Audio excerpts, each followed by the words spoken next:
Welcome to the May edition of The Compliance Life. This month I visit with Mark Beyer. Mark is the Chief Compliance Officer at the Pedernales Electrical Cooperative in the Hill Country of Texas. It is the largest electrical distribution cooperative in the United States. Mark has a very non-traditional background and journey to the CCO chair. He also has developed a compliance toolkit that he's learned in his various jobs leading up to his role as the CCO. I know you'll enjoy this month. In part one, academic background and early professional career. The Compliance Life details the journey to and in the role of a Chief Compliance Officer. How does one come to sit in the CCO chair? What are some of the skills a CCO needs to successfully navigate the compliance waters in any company? What are some of the top challenges CCOs have faced and how did they meet them? These questions and many others will be explored in this new podcast series. The Compliance Life is hosted by Tom Fox, and each month he'll present the story of one CCO through 4 episodes. The Compliance Life is a production of the Compliance Podcast Network. We're going to have a quick word from our sponsor, and then we'll be right back with Mark Beyer on The Compliance Life.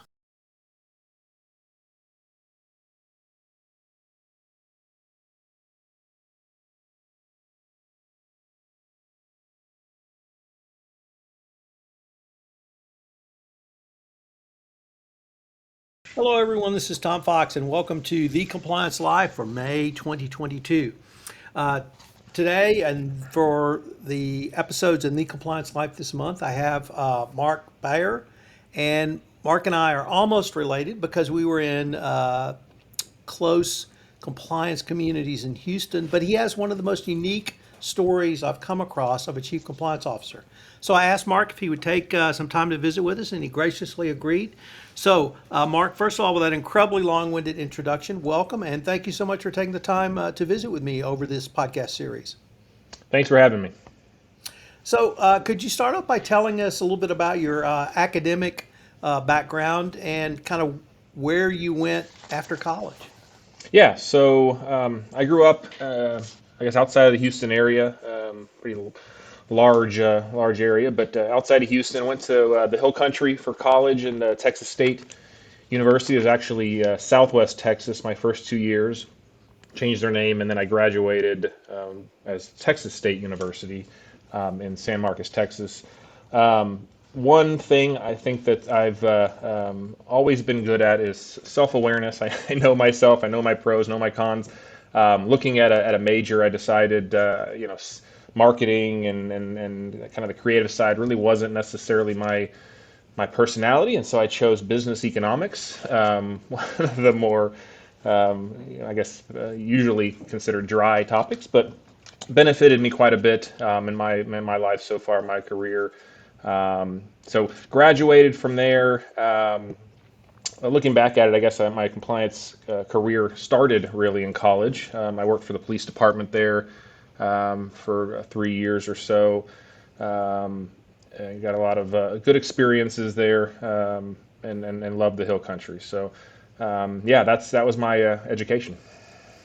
Well, we are joint in love with our love for the Hill Country. What was your early professional career like? And I know you had a great mentor, so I was wondering if you could say a few words about your mentor and really what you learned about mentorship from that experience. Yeah, so when I graduated, didn't really know what to necessarily do with a business economics degree. I thought maybe going into government, going into the Department of Labor, something to that effect was kind of in the back of my mind. Quickly got an offer from Lockheed Martin to join their civil space contracts in the Houston area. So Lockheed's contracts with NASA, basically.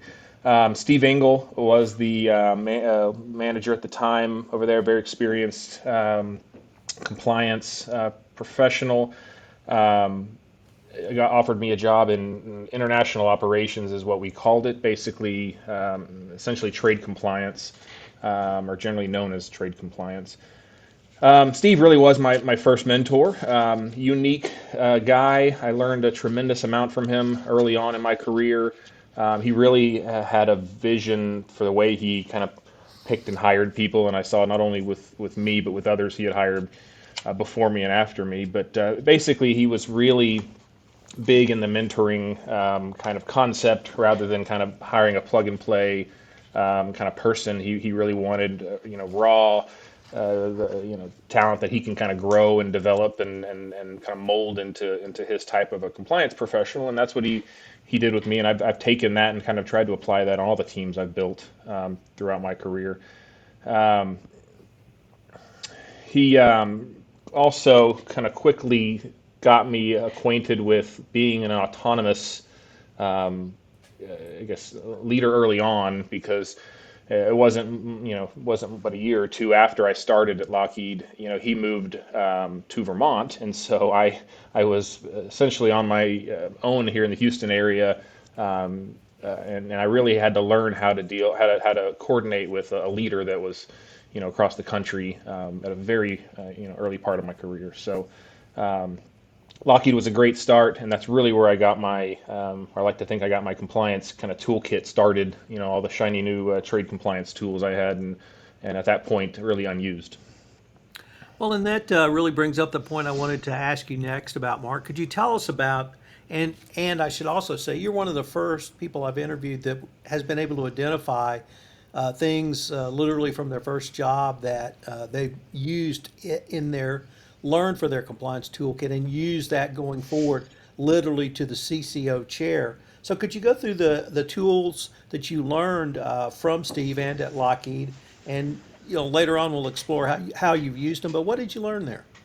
Yeah, Steve, at Lockheed, I learned a tremendous amount. So first was really kind of the starting point was how to work with others and kind of looking past titles, looking past hierarchy, and looking to good ideas, looking to who's bringing value to the organization, and kind of using that and solving the problems that you need to solve, rather than kind of getting bogged down on the who's who and who's coming up with the ideas and that kind of thing.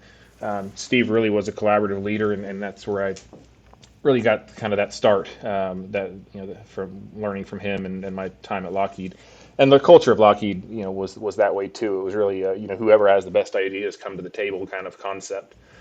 I also started my journey with Lean Six Sigma there. Lockheed, being a large manufacturer of aerospace items and aerospace equipment, really has a culture of continuous improvement. And so I started early on, saw that as an opportunity, got certified through their program with Lean Six Sigma. At the time, they called it a green belt. But basically help manage process improvement activities, and that's a tool that I use daily, almost, just thinking about processes in terms of value added steps, non-value added steps, ways to kind of perspective to look at your own role in compliance, and kind of understanding and putting it all into perspective that really compliance is a valuable part of any organization, of course, but from a customer standpoint, it isn't what they're necessarily paying for. They're expecting it, right? So it's kind of looking at looking at compliance in terms of where it fits into the value proposition or value of the to the customer. Really learned, trade compliance at Lockheed, of course. That's where I started in the compliance space. Got into export licensing, technical assistance agreements, manufacturer license agreements, all the customs compliance, logistics compliance, technology transfer controls, classifications, all the trade compliance elements. That's really where I started to learn those through, initially education, going to conferences and trainings, and then on the job training eventually, and then utilizing them more and more throughout the course of my time there.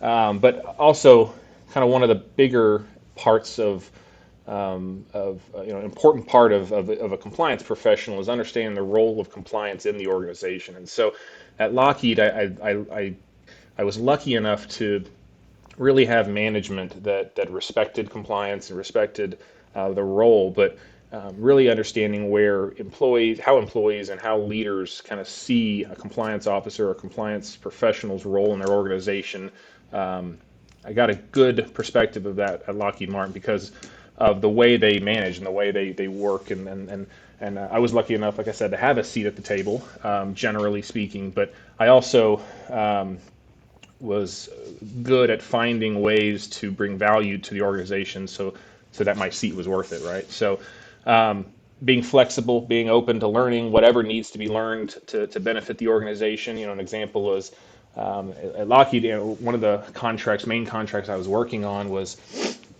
called the cargo mission contract. And basically the role at the time was a really unique time in NASA's history of return to flight. Basically, it was after the shuttle had tragedy over North Texas, and so we were reliant on the Russians and the Japanese to get to space, and the Europeans. And so NASA asked Lockheed to find ways to get NASA's stuff basically from Houston and from Florida all the way to Kazakhstan to launch up into the space to get to the space station, or to French Guiana in South America, or to Japan to launch up to space. So all these different ways of getting things to space. My job was to find how to get those things to those countries. So how to coordinate that from a licensing standpoint, from a logistics standpoint, in some cases hand carrying things myself. So I had to really learn to be flexible early on and kind of get into uncomfortable situations that I had to quickly become comfortable with, in terms of getting caught up to speed on hazardous material shipping, on how to navigate the State Department, whatever it is. As a early compliance professional, that was valuable experience. Mark, you said one or perhaps two words that I'd really like to follow up on in your discussion of the toolkit. And the first one was customer. Then you talked about customer experience. That's not something I typically hear from a compliance professional. So could you expand a little bit on who the customer is for compliance and how you help work with a customer to improve the customer experience as a compliance officer, or at least what you learned at Lockheed? Yeah, so generally speaking, from my experience, the customer from a compliance standpoint is usually internal customers as far as the business goes. But in reality, we are serving to protect the business so that we can then support the business's customers. So in the case of Lockheed, the customer was ultimately the taxpayer, I guess, right? We were being asked by NASA to support a mission that's ultimately funded by the taxpayer. So making sure that organization was acting and performing its role compliantly, following the requirements, the laws, the regulations, doing things on the up and up, so that none of that would then weigh negatively on NASA and then causing wasted taxpayer dollars or impact to NASA and NASA's overall mission. So while generally speaking, the customer is supporting the business functions of engineering in this case, maybe, or our operations side, ultimately I've always tried to keep in mind the perspective of why I even have a job, which is to protect the organization and ultimately protect the reputation and position of the organization relative to who's paying the bill, which in this case was taxpayers and NASA. Well, Mark, unfortunately, we are near the end of our time for this episode, but I hope our listeners will join us for our next episode where we take a look at your career in expanding risk and building a program when you moved to Baker Hughes. But before we leave, I was wondering if our listeners wanted to get in contact with you or find out more information on any of the topics you've touched on. What would be the best way? Yeah, you can go to my LinkedIn site, or you can just email me, mark.beyer@peci.com. Well, Mark, thank you, and I look forward to continuing this conversation. Thank you. Hello, everyone. This is Tom Fox. Thank you again for listening to this episode of The Compliance Life. I hope you will join me again next week where I take up another episode in The Compliance Life. The Compliance Life is a production of the Compliance Podcast Network. If you would like to be featured on The Compliance Life, please give me an email at tfox@tfoxlaw.com. Also, if you like this series, please give us a rating on iTunes. Any review and rating would definitely help get the word out about the latest addition to the Compliance Podcast Network. Thanks again. This podcast is a part of the C-Suite Radio Network. For more top business podcasts, visit c-suiteradio.com.